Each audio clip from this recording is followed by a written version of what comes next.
Hi friends, പുതിയൊരു വീഡിയോയിലേക്ക് സ്വാഗതം. ഞാൻ ഇന്ന് നിൽക്കുന്നത് ഗുരുവായൂർ അമ്പലത്തിലാണ്. ഗുരുവായൂർ പോകണം എന്നാഗ്രഹിക്കാത്ത ആരും തന്നെ ഉണ്ടാകില്ല. ഞങ്ങൾ എത്തിയത് ഞായറാഴ്ചയാണ്. മണ്ഡലകാലം കൂടി ആയതിനാൽ അസാധ്യമായ തിരക്ക്, തൊഴാൻ തന്നെ നീണ്ട ക്യൂ. ഗുരുവായൂർ ക്ഷേത്രത്തിൻ്റെ മഹത്വം നാൾക്കുനാൾ കൂടി വരുന്നത് പോലെ തന്നെ ഭക്തജന തിരക്കും.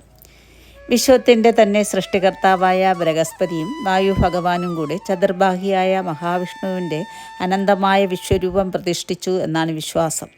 സ്ഥലമാഹാത്മ്യം കൊണ്ടും പ്രതിഷ്ഠാമാഹാത്മ്യം കൊണ്ടും വിഗ്രഹമാഹാത്മ്യം കൊണ്ടും ശ്രേഷ്ഠമായ അമ്പലമാണ് ഗുരുവായൂർ അമ്പലം. അന്നദാനം, ഉത്സവം, ആചാരാനുഷ്ഠാനങ്ങൾ എല്ലാം ചിട്ടയോടുകൂടി തനതായ രീതിയിൽ നടത്തിവരുന്ന അമ്പലം കൂടിയാണിത്. തനതായ കേരളീയ വാസ്തുശൈലിയിലാണ് ഈ അമ്പലം പണിതിരിക്കുന്നത്. ഗുരുവായൂരപ്പൻ്റെ കഥകൾ നമുക്ക് എത്ര കേട്ടാലും മതി വരില്ല. ഈ അമ്പലം പുലർച്ചെ 3 മണിക്ക് നട തുറക്കും. ഭക്തർക്ക് നിർമ്മാല്യ ദർശനം കാണാം. തലേ ദിവസത്തെ ഒരുക്കത്തോടെ കാണുന്നതാണ് നിർമ്മാല്യം. ഈ നിർമ്മാല്യം തൊഴുന്നത് തന്നെ വളരെ ശ്രേയസ്സവും ഐശ്വര്യവും നമുക്ക് കിട്ടും എന്നാണ് വിശ്വാസം. ഡിസംബർ 11 ഗുരുവായൂർ ഏകാദശിയാണ്. വ്രതങ്ങളിൽ വെച്ച് ഏറ്റവും പ്രധാനപ്പെട്ടതാണ് ഗുരുവായൂർ ഏകാദശി.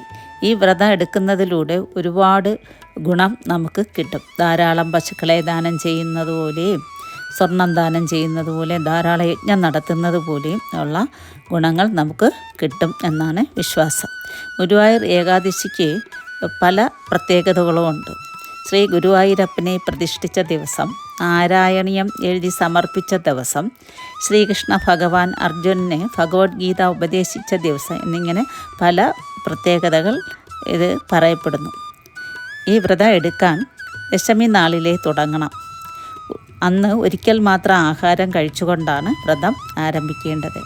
ഏകാദശിയുടെ അന്ന് രാവിലെ സൂര്യോദയത്തിന് മുമ്പ് എണീറ്റ് കുളിച്ച് വീട്ടിൽ വിളക്ക് കൊളുത്തി അതിനുശേഷം ഗുരുവായൂർ പോകാൻ സാധിച്ചില്ല എങ്കിൽ തൊട്ടടുത്ത വിഷ്ണു ക്ഷേത്രത്തിൽ പോയി തൊഴുത് അന്നത്തെ ദിവസം ശ്രീകൃഷ്ണനാമങ്ങൾ മാത്രം ഉരുവിട്ടുകൊണ്ട് ഇരിക്കണം.